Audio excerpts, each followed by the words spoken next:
Tanzania hii, na mimi nataka niseme kwa dhati mbele ya wazee na viongozi wa dini, haitakiwi kuwa maskini.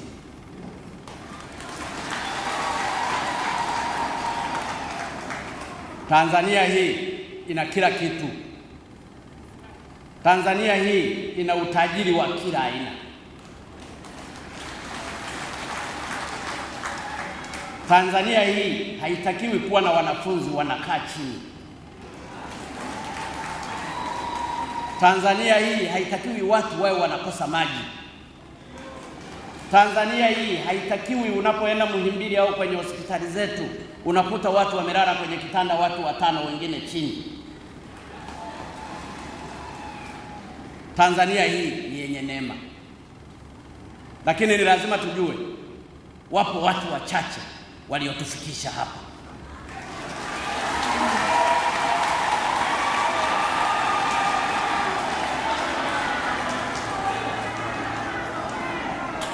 Wapo watu wachache waliotufikisha hapa. Mlituchagua kwa mioyo yenu yote. Mlimtanguliza Mungu mkasema tunataka ninyi muwe viongozi. Ndio maana nasema kwa dhati, ndugu zangu wana Dar es Salaam na Watanzania kwa ujumla, tunaomba mtuamini ili haya tunayoyatekeleza tuyatekeleze kwa kweli, kwa sababu tunaamini tukiyatekeleza haya nchi hii itabadilika na itakuwa nchi ya mfano katika Afrika kama sio duniani.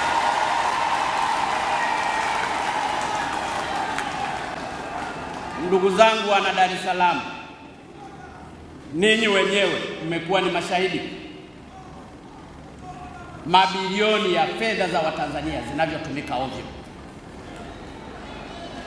Sitaki kutoa mfano mingi, lakini pamekuwa na mabaya ya ovyo yanayofanyika katika nchi hii, na ni kila sehemu, sio Dar es Salaam tu.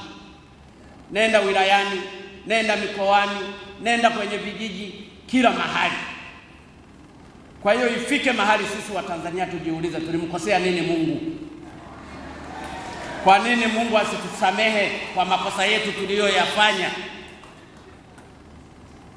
Ndio maana ninawaambia wazee wangu wa Dar es Salaam, mimi na serikali yangu tumejitoa sadaka kwa ajili ya Watanzania.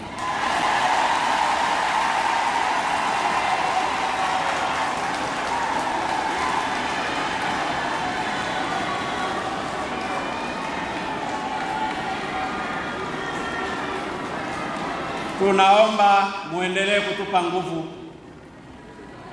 muendelee kutuombea kwa Mwenyezi Mungu, ili haya matamanio yetu tunayotaka kuyafanya kwa ajili ya nchi ya Tanzania tuyatimize kwa haraka sana na kwa spidi kubwa sana.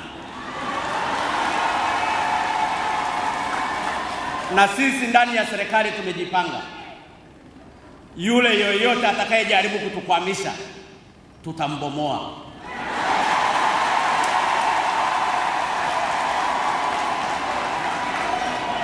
Tutambomoa kwa faida ya Watanzania, hasa wanyonge.